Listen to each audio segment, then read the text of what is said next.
Good morning, my dear students. This is Manish sir, and you are watching your favorite YouTube channel that is Manish Physics. So बच्चों, आज हम अपने academic podcast में एक ऐसे शख्सियत को बुलाए हैं जो एक बहुत ही छोटे से शहर से बिलोंग करता है, बहुत ज़्यादा मेहनती है। अपने क्लास 10 में वो अपने बैच का टॉपर हुआ था और क्लास 11-12 में बहुत शानदार पढ़ाई करते हुए उसने इंडिया का, हमारे देश का सबसे कठिन एग्जाम जिसे हम कहते हैं आईआईटी एडवांस, वो क्वालिफाई कर रहा है। तो आइए रूबरू होते हैं। उस शख्स का नाम है हिमांशु कुमार। आपके लिए good morning Himanshu. Good morning sir. कैसे हो हिमांशु? मैं बहुत बढ़िया सर।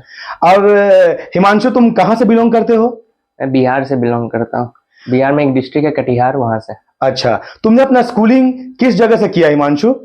7th तक तो मैं बिहार से ही पढ़ा, फिर 8th में मैंने सेंट मैरीज में एडमिशन लिया बरबिल में। अच्छा, फिर 10th तक वहां से पढ़ा, फिर 11th-12th मैंने बिहार से किया। अच्छा, तो हिमांशु, अब तो मैं तुमसे पूछना चाहूंगा कि देखो, तुमने इंडिया का एक one of the toughest exam clear किया हिमांशु, राइट? तो टफेस्ट एग्जाम, शुरुआत से तो तुम्हारे मन में कुछ क्या थी, कैसे तुम्हारे मन में ये सब चीजें आई, ये सब हम थोड़े बाद में बात करेंगे, ठीक है? पहले हम बात करते हैं तुम्हारे फैमिली बैकग्राउंड के बारे में। तो हिमांशु, तुम्हारे फैमिली में कौन कौन है? मेरे फैमिली में मेरे पापा, मम्मी और एक बड़ी बहन है, बस। अच्छा, तो एक छोटा सा परिवार है दोस्तों, देखिए।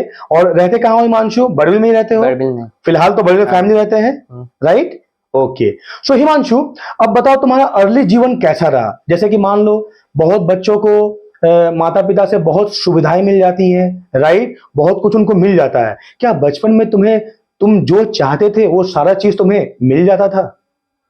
मतलब बचपन में जो जैसे जरूरत का रहता था वो तो मिल जाता था, जैसे कोई अननेसेसरी चीज रहता था उसका डिमांड वो पूरा नहीं होता था। बाकी जो लाइफ में जरूरी होता है जैसे पढ़ाई के लिए या फिर कुछ खेलने वेलने के लिए, वो मिल जाता था।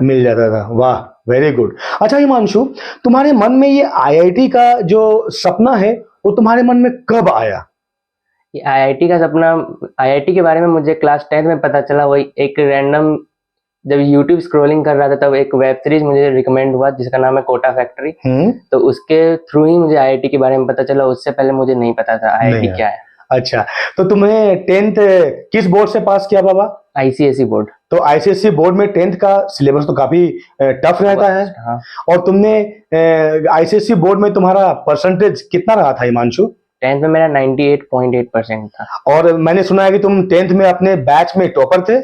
हाँ, बैच में भी और डिस्ट्रिक्ट में भी। वाह, देखिए दोस्तों, हाँ, एक लड़का अपने बैच में टॉपर होने के साथ साथ ये डिस्ट्रिक्ट केओंझर डिस्ट्रिक्ट में भी वो टॉप किया था अपने बैच में। तो हिमांशु, तुम्हारा 10 का बैच कौन सा ईयर में था बेटा? 2022-23। अच्छा, 2022 एंड 23, ठीक है। अच्छा, तो हिमांशु, अब बताओ कि जब तुम अर्ली क्लास में थे, आई मीन टू से क्लास 6, 7 या 8 में जब रहे होगे, तब तुम्हारा पढ़ाई कैसा था? आई मीन टू से, क्या तुम जैसे 10th में पढ़ते थे इतने शानदार, क्या 7th 8 में भी उतने ही वैसे ही पढ़ते थे? तो पहले बचपन में जैसे साइंस जैसा सब्जेक्ट है वो समझने वाला है, पर मैं बचपन में उसे रटता था, तो कि उतना ज्यादा अच्छा नंबर नहीं आता था। जब 8, 9, 10 में मैं कॉन्सेप्ट समझने लगा तो नंबर ऑटोमेटिकली इंप्रूव होने लगा। अच्छा, देखो बच्चों, यहाँ हिमांशु ने एक बहुत ही जबरदस्त बातों के, आई मीन चीज के बारे में बात करा। वो पहले साइंस को रट लेता था बचपन में, है ना? हम सब रटते हैं, इसमें कोई बड़ी बात नहीं है। और देखो, जब उसने समझने की कोशिश करी तो देखो कितना बड़ा शानदार अचीवमेंट को अचीव करा। तो इसीलिए एक चीज देखो, ये टॉपर से हम बात कर रहे हैं, ठीक है? तो एक चीज जहन में डाल लो, रटने से कुछ बहुत बड़ा हासिल होने वाला नहीं है। क्या मैं सही बोल रहा हूं हिमांशु? बिल्कुल सर। तो इसलिए तुमको समझना पड़ेगा, चाहे वो फिजिक्स का कॉन्सेप्ट हो या फिर केमिस्ट्री हो, चाहे फिर मैथमेटिक्स हो, समझना पड़ेगा। समझ के करोगे तो काफी बेहतर होगा, ठीक है? तो हिमांशु, जब तुम क्लास 10 में आए, इतना सारा सिलेबस वगैरह तुमको मिला पढ़ने के लिए, फिजिक्स, केमिस्ट्री, मैथ, मैंने सुना है आईसीएसई में बहुत जबरदस्त सिलेबस होता है, ठीक है? तो उन सिलेबस को तुम कैसे कॉप अप करते थे बेटा? कैसे अपने टाइम को डिवाइड करते थे क्लास 10 में? मैं 10th में मैथ्स और साइंस से through out the year contact में था। बस वो कुछ सब्जेक्ट थे जैसे हिस्ट्री, ज्योग्राफी, वो मैंने लास्ट मोमेंट में उसको ज्यादा कवर किया था। जो से मैथ साइंस जो बच्चों को यूजुअली डिफिकल्ट लगता है, वो मेरा थोड़ा इजी था क्योंकि मैं साल भर वही पढ़ रहा था। अच्छा। और मतलब स्कूल एग्जाम या बोर्ड एग्जाम से पहले थोड़ा आर्ट सब्जेक्ट पे थोड़ा ध्यान देता था, उससे नंबर भी ठीक हो जा रहा था और इंटरेस्ट भी बना रहता था। तो बच्चों, क्लास 10th में अच्छा मार्क लाने के लिए ठीक है, फिजिक्स केमिस्ट्री मैथ आगे बहुत काम आने वाला है। इसका मतलब ये नहीं है कि बाकी के साइड के सब्जेक्ट को हम छोड़ दे। सही बात है ना हिमांशु ये? हाँ सर। हाँ, तो बाकी के सब्जेक्ट में अगर तुम ले आओगे अच्छे मार्क तो जाहिर सी बात है तुम्हारा परसेंटेज अच्छा हो जाएगा। ठीक है, तो हिमांशु क्लास 10 तो चलो तुम टॉपर किए, उसके लिए तुम्हें बहुत बहुत बधाई, और मैं भी जानता हूं क्योंकि मैं इसका क्लास टीचर रह चुका हूं क्लास 10 में।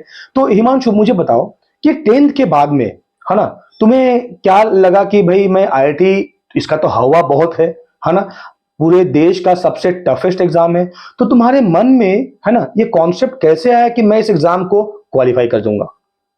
मुझे आईआईटी के बारे में 10th में पता चला, तो जब स्कूल रेगुलर चल रहा था तो आईआईटी मेरे दिमाग में था।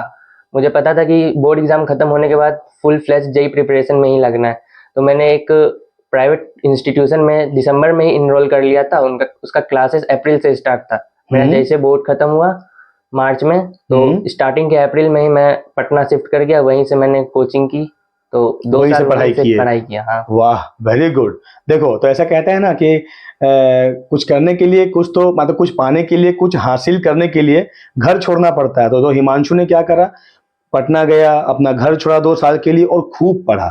तो अब आते हैं हिमांशु, अब आते हैं 11-12 में। देखो, ये जो अभी तक का पॉडकास्ट था बच्चों, ये था हमने जो बातें करी क्लास 10 के लिए। क्यों बच्चों? क्योंकि इस बार तुम्हारा फिर बोर्ड आने वाले हैं जो क्लास 10 के बच्चे हैं। तो क्लास 10 के बच्चों को पता होना चाहिए कि अगर मुझे टॉप करना है तो मुझे कैसे टॉप करना है, इसलिए तुमने टॉपर से उसके बारे में सुनी। अब आते हैं, हमारा टोटल फोकस रहेगा 11 और 12 में। तो पहले आते हैं 11 में। ठीक है, तो जब हिमांशु तुम क्लास 11 में गए बाबा, तो मुझे बताओ कि क्लास 11 में जब सिलेबस का चेंज हुआ, तुम्हें तो पता है क्लास 10 से क्लास 11 जाते हो, तो सिलेबस का क्या चेंज है? थोड़ा सिलेबस के बारे में बताओ बच्चों को।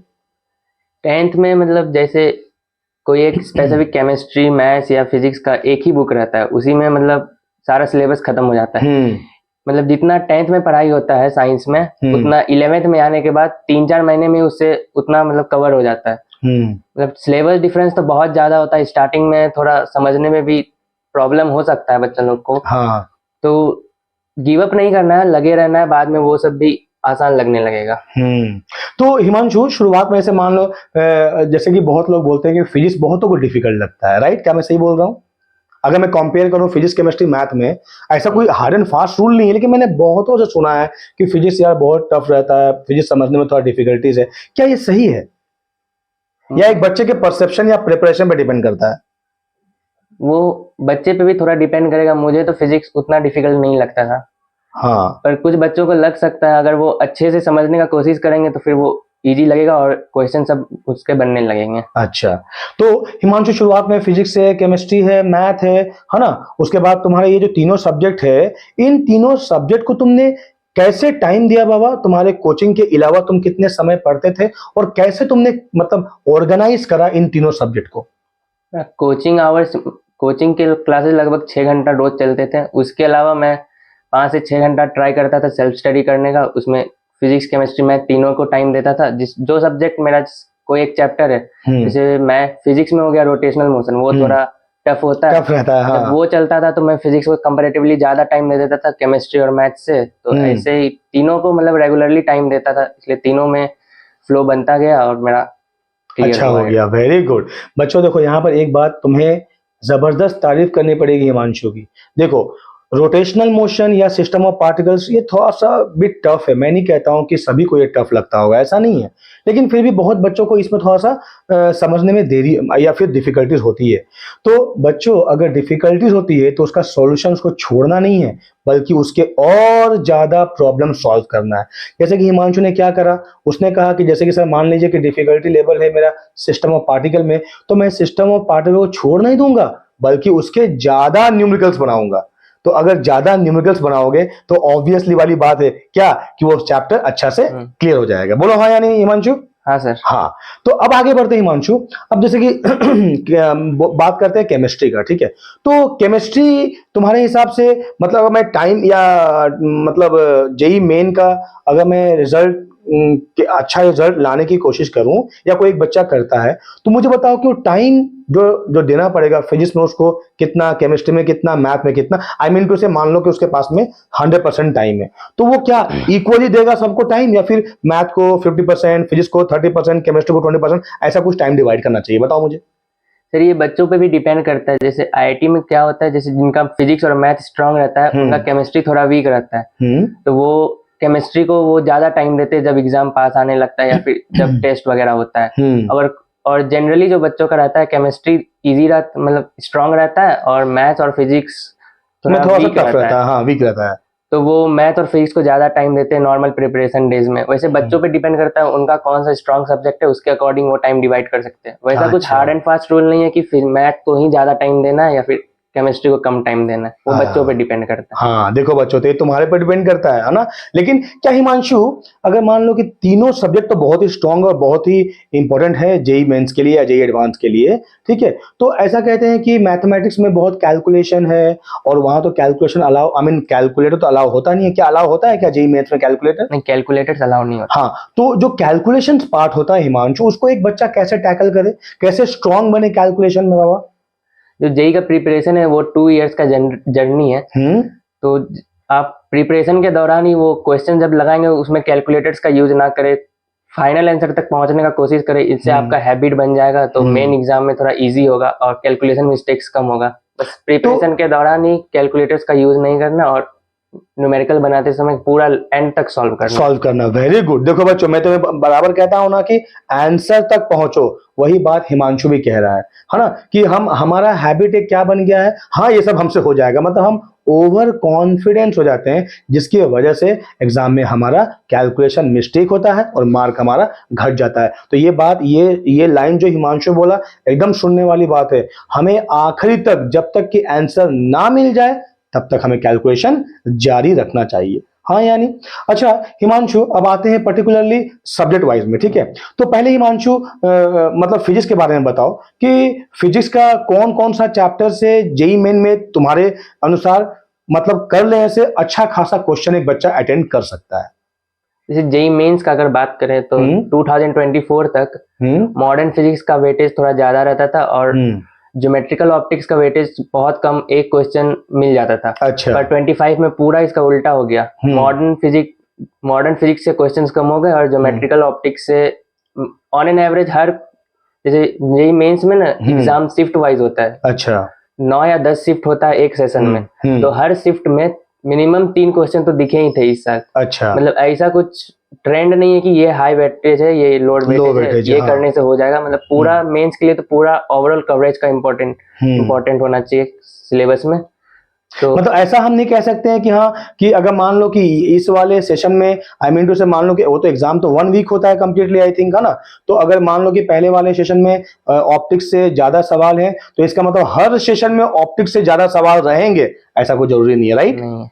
इसका मतलब हमें ओवरऑल पूरा सब्जेक्ट को केयरफुली ध्यान से सॉल्व करना है, राइट? हाँ। अच्छा हिमांशु, तुम तो प्राइवेट कोचिंग संस्था में गए थे, वहां कोचिंग लिए थे, उसके अलावा बेटा और कौन कौन से तुम्हें लगता है कि ये बुक फॉलो करने से फिजिक्स में बच्चे काफी स्ट्रांग हो सकते हैं?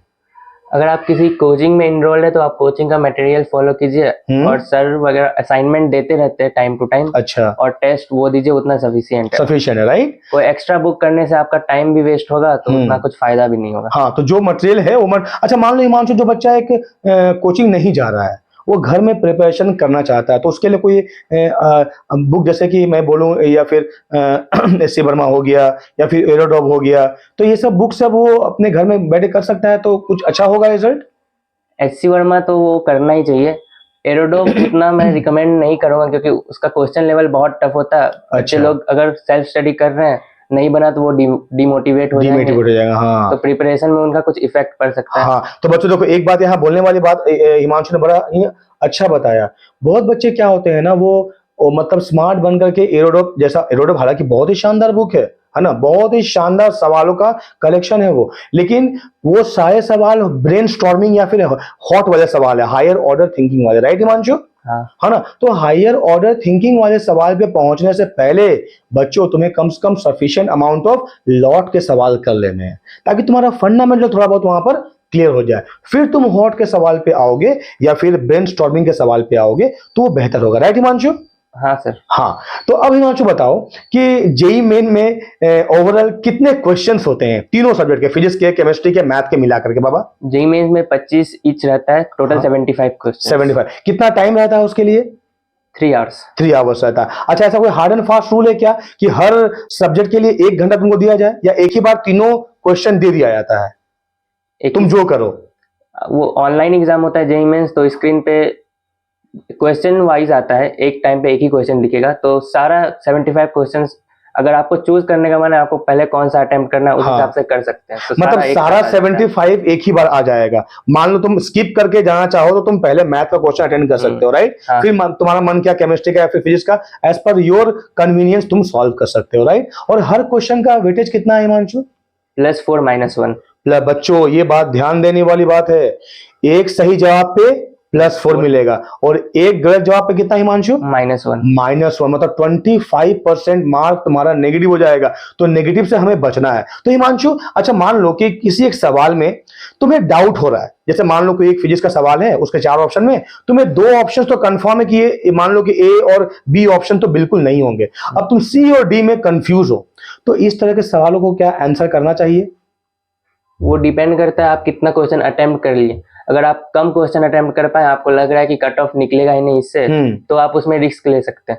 अगर आप ऑलरेडी 50-55 क्वेश्चन अटेम्प्ट कर दिए हैं तो उस समय स्किप कर दीजिए, क्योंकि 1 मार्क से भी 100-200 का रैंक का डिफरेंस हो जाता है। देख लो बच्चों, हिमांशु, वो पहली बात तो मैं तुमको बता दूं कि ये लड़का कोई भी मतलब ड्रॉप नहीं लिया है, वो +2 के साथ साथ क्वालिफाई किया है जेई मेन और जेई एडवांस, ठीक है? तो वो क्या कह रहा है, वो कह रहा है कि अगर आप सफिशिएंट क्वेश्चन कर चुके हैं तो इस तरह के सवालों पे जहां आपको डाउट हो उसको आंसर मत कीजिए। अगर सवाल कम है तो वहां पर आप रिस्क ले सकते हैं थोड़ा बहुत, क्योंकि 1 मार्क पे हिमांशु ने कहा, कितना हिमांशु, कितना रैंक डिफरेंस हो जाएगा? जेई एडवांस में तो 100-200 भी वेरी कर सकता है। सोच लो, 100-200 मेंस में और ज्यादा। बस सोच लो, मेंस में और ज्यादा हो सकता है ना? तो हिमांशु, तुम्हारे मेंस में कितने परसेंटाइल थे बाबा? मेंस में मेरा फर्स्ट सेशन में जो जनवरी का सेशन होता है उसमें 98.86 था, और अप्रैल का सेशन में 99.07%। सोच लो, वाह, देखो 99 परसेंटाइल, सोचो बच्चों कितना शानदार है ये। और ये तभी हासिल हो सकता है जब ये बच्चा खूब मन लगा के पढ़ता हो, है ना? तो हिमांशु, 2 साल तुमने जेई मेन का कठिन परिश्रम किया, कभी तुम्हारे दिमाग में ये नहीं आया कि यार क्यों इतना ये लेना, छोड़ना, हम कभी कुछ और कर लेंगे? या फिर तुम्हारा जो दिमाग है या तुम्हारा जो फोकस है वो कभी इधर उधर हुआ क्या इस 2 साल के दरमियान?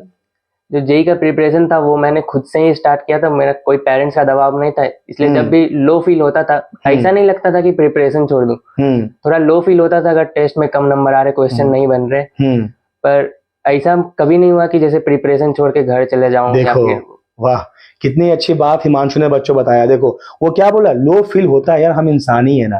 कभी हम हमारा अच्छा मार्क आएगा तो हम खुश हो जाते हैं, और कभी हमारा मार्क हमारे एक्सपेक्टेशन से कम आए तो हम लो फील भी करते हैं। इसका मतलब ये नहीं कि मैदान छोड़ करके भाग जाए, है ना? कितना अच्छा बात बताया, मतलब गोल के साथ टिके रहना है। एक बार गोल ड्रॉप हो गया तो सारी चीजें ड्रॉप हो जाएंगी, राइट? तो हिमांशु, तो ये तो था जेई मेन की कहानी, है ना? अब हिमांशु देखो, तुम्हारा एग्जाम है, फरवरी में तुम्हारा एग्जाम हुआ सीबीएसई का, राइट? उसके बाद जेई मेन तुरंत खत्म हुआ होगा कि बोर्ड के एग्जाम्स आ गए होंगे? बोर्ड के एग्जाम्स खत्म हुए कि एडवांस आ गए?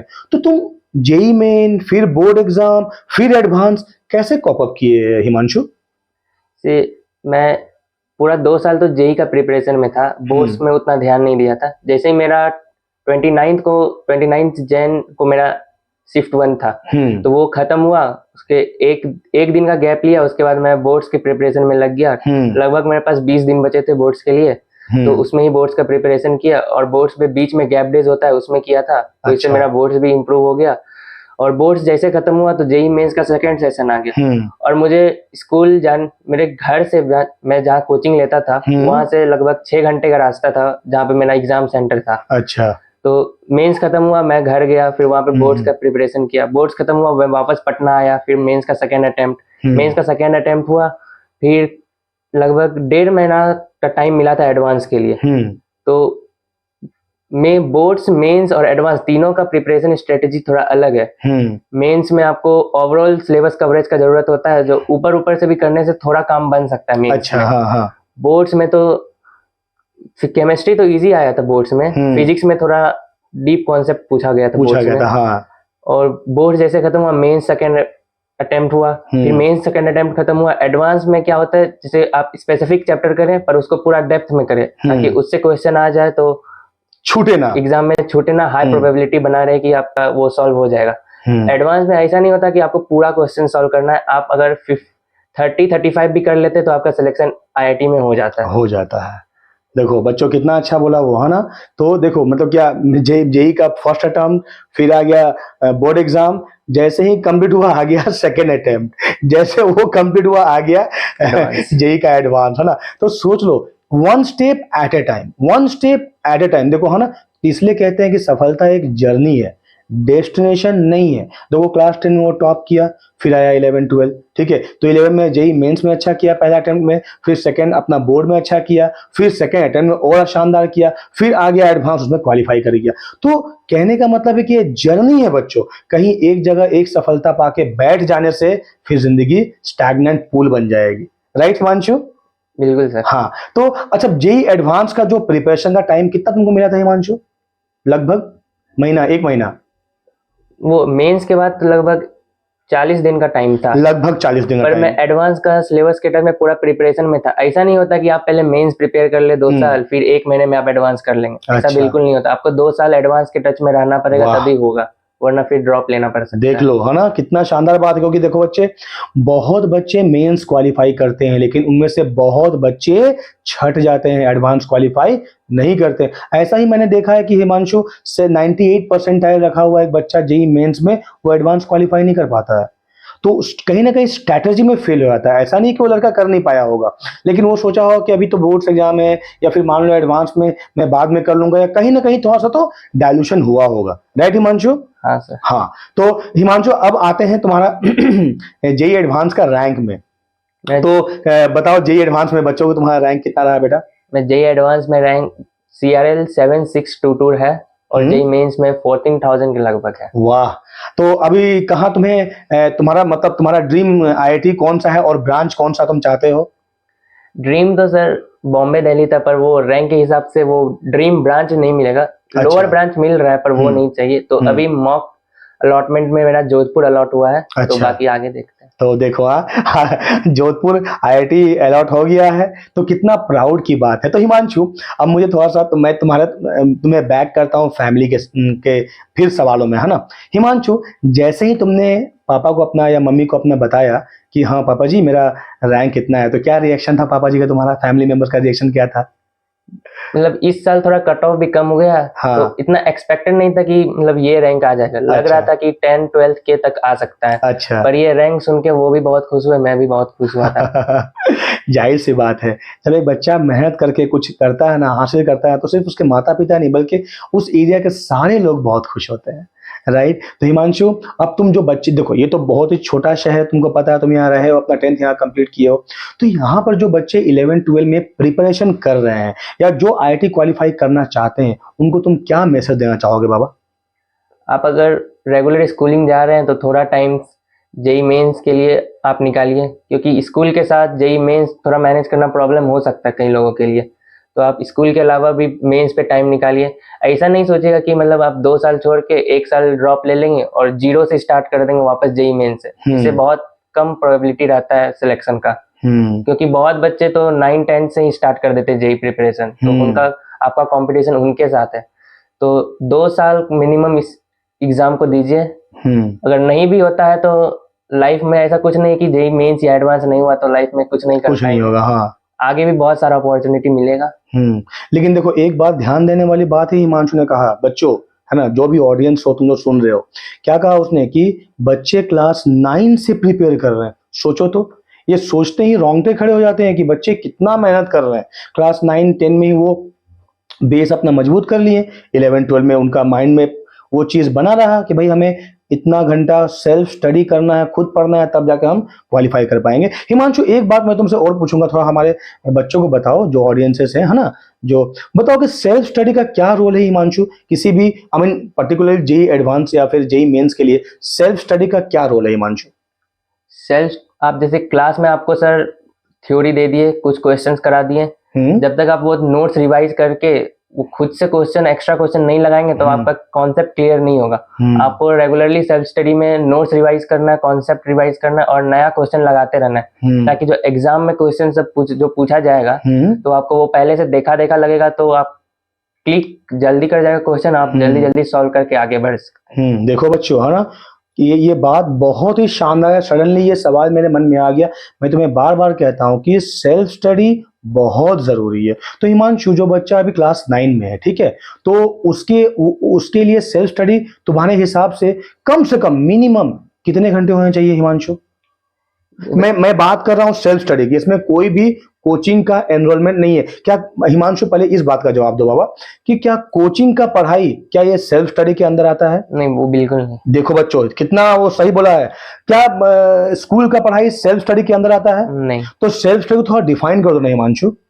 सेल्फ स्टडी मतलब वो होता है जैसे आप स्कूल कोचिंग के अलावा जो खुद से अगर कुछ रिवाइज कर रहे हैं या फिर क्वेश्चन लगा रहे हैं, तो वो आपके माइंड में ज्यादा रिटेंशन होता है उसका। जैसे कोई आपको टीचर पढ़ा दिए, अगर आप वो घर में जाके दोबारा रिवाइज नहीं करेंगे तो मैक्सिमम आपको 1-2 दिन याद रहेगा, उसके बाद आप भूल जाएंगे। अगर वो सेल्फ स्टडी कर लिए, घर में उसको रिवाइज कर लिए या फिर उस पर कुछ क्वेश्चंस लगा लिए, तो मिनिमम 1 महीना तो आपका वो कॉन्सेप्ट रहेगा ही। उसके बाद आप वापस रिवाइज कीजिए सेल्फ स्टडी का स्लॉट निकाल के, तो रेगुलरली रिवाइज करते रहिए, तो अब वो आपका दिमाग में फिक्स भी रहेगा, भूलेंगे भी नहीं और अच्छा भी होगा। अच्छा करेंगे। देख लो बच्चों, ये जबानी है एक टॉपर बच्चे की, है ना, जो अपने मेहनत से हिंदुस्तान का, मैं बोलूंगा, one of the toughest exam. देखो, लोग कहते हैं कि आईएएस एग्जाम सबसे ज्यादा टफ है, मैं नहीं मानता।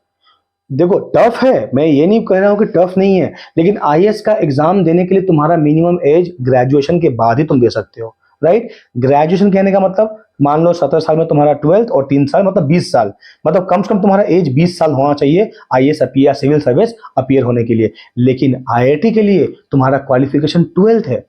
तो सोचो, 12th में एक बच्चा, 12th का जस्ट नया छोटा बच्चा है 12th का, वो 12th में इतना मेहनत करके one of the toughest exam qualify कर पा रहा है। तो इसका मतलब क्या है? उसे सफलता का मंत्र पता चल चुका है।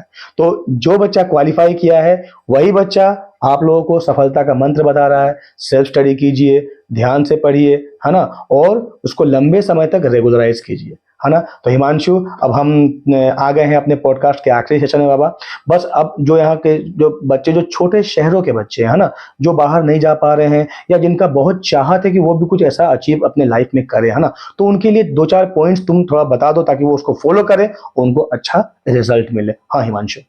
सर, कोई बच्चे अगर बाहर जाना अफोर्ड नहीं कर सकते या फिर कुछ रीजन के कारण बाहर नहीं जा सकते, तो आजकल तो ऑनलाइन का जमाना है। बहुत सारे टीचर अपना कंटेंट ऑनलाइन डालते हैं यूट्यूब पे, या फिर कुछ ऑनलाइन बैचेस आजकल बहुत सस्ते हैं, आप वो फॉलो कर सकते हैं। मतलब वो ऐसा नहीं है कि सिलेक्शन ऑफलाइन से ही होगा, मेजोरिटी सिलेक्शन आजकल ऑनलाइन से भी निकल रहा है। तो अगर आप डेडिकेटली फॉलो कर लेते हो ऑनलाइन बैच, तो आपका सिलेक्शन हो जाएगा। ऐसा कुछ जरूरी नहीं है कि आपको बाहर जाके ही सिलेक्शन लेना है।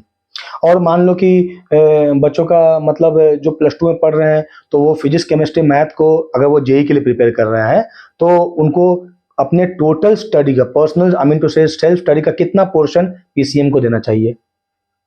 अगर वो स्कूल के साथ कर रहे हैं तो मिनिमम आधा से, जैसे कि मान लो कि बच्चे, एक हिमांशु, एक बच्चा सुबह 7 बजे स्कूल जाता है, ठीक है, वो 1 बजे आता है, ठीक है, उसके बाद वो उसको घर 2 बजे तक मान लो पहुंच के फ्रेश होकर के अपना खाना वाना खा के 2 बजे तक रेडी हो गया। अब वो बच्चा अपना कोचिंग वगैरह कहीं जा रहा है, तो कोचिंग जा रहा है, मान लो कोचिंग क्लासेस उसके शाम को 6 बजे तक चल रही है, ठीक है। अब उसके पास 6 बजे से लेकर के रात को 10 या 11 या 12 बजे तक का समय है। तो इस समय मान लो बच्चा अगर 4 घंटा या 5 घंटा डेली प्रिपेयर करता है, तो 5 घंटे में उसके स्कूल के सब्जेक्ट के बाकी सब्जेक्ट को निकाल दें, तो सिर्फ पीसीएम में अपने सेल्फ स्टडी का कितना % उसको देना चाहिए? अगर वो जेई नीट जैसा कॉम्पिटिटिव एग्जाम का तैयारी कर रहे हैं, तो 5 घंटा में से मिनिमम 3.5 घंटा तो निकालना पड़ेगा ये पीसीएम के लिए। हाँ, तो हिमांशु, पीसीएम डेली पढ़ना है, या फिर ऐसा हो सकता है क्या कि आज पढ़ ले फिजिक्स, पर कल केमिस्ट्री, परसों मैथ 3 घंटा, या फिर इसको रिपीट करें? ये ज्यादा बेहतर है कि हर रोज 1-1.5 या 1.5 घंटा पीसीएम तीनों पढ़े? आप ट्राई कीजिए कि तीनों करें, क्योंकि एग्जाम में कोई एक सब्जेक्ट से क्वेश्चन नहीं पूछा जाएगा, तीनों सब्जेक्ट से एक साथ क्वेश्चन पूछा जाएगा। आपका माइंड वो रहना चाहिए कि फिजिक्स नहीं बन रहा तो मैं केमिस्ट्री पे स्विच कर लूँ, केमिस्ट्री नहीं बन रहा तो मैथ पे स्विच कर लूँ। क्योंकि होता है आईआईटी एडवांस में होता है इंडिविजुअल कट ऑफ भी रहता है, मतलब मिनिमम मार्क्स आपको लाना पड़ता है फिजिक्स केमिस्ट्री मैथ्स तीनों में। हाँ। अगर आप फिजिक्स पे ज्यादा ध्यान दे रहे हैं, कुछ बच्चे फिजिक्स और मैथ्स में आईआईटी एडवांस में अच्छा स्कोर कर पाते हैं, पर इंडिविजुअल कट ऑफ केमिस्ट्री में नहीं क्लियर होता है तो उनका रैंक ही नहीं मिलता। हाँ, तो उसी को कहते हैं सेक्शनल कट ऑफ, राइट? हाँ हाँ, तो हिमांशु एक और बात की, जेई एडवांस का फुल मार्क कितना है बाबा? वो डिपेंड करता, पहले तो ऐसा होता था कि वो आईआईटी पे डिपेंड करता है, वो कितना भी दे सकते थे। इस पर बार कितना था? अभी 3-4 साल से 360 मतलब फिक्स है हो रहा है। अच्छा। तो 360 टोटल मार्क्स। तो 120 ईच आई थिंक। हाँ मतलब फिजिक्स के 120 मार्क, केमिस्ट्री के 120 मार्क और मैथ के 120 मार्क, राइट? हाँ। तो ये एग्जाम क्या मतलब ऑनलाइन होता है या आई मीन टू से सीबीटी बेस्ड होता है, कंप्यूटर बेस्ड, या फिर तुम रिटर्न लेते हो? CBT based. तो वहां पर भी क्या एमसीक्यूज होती है या फिर लॉन्ग टाइप के क्वेश्चन होते हैं?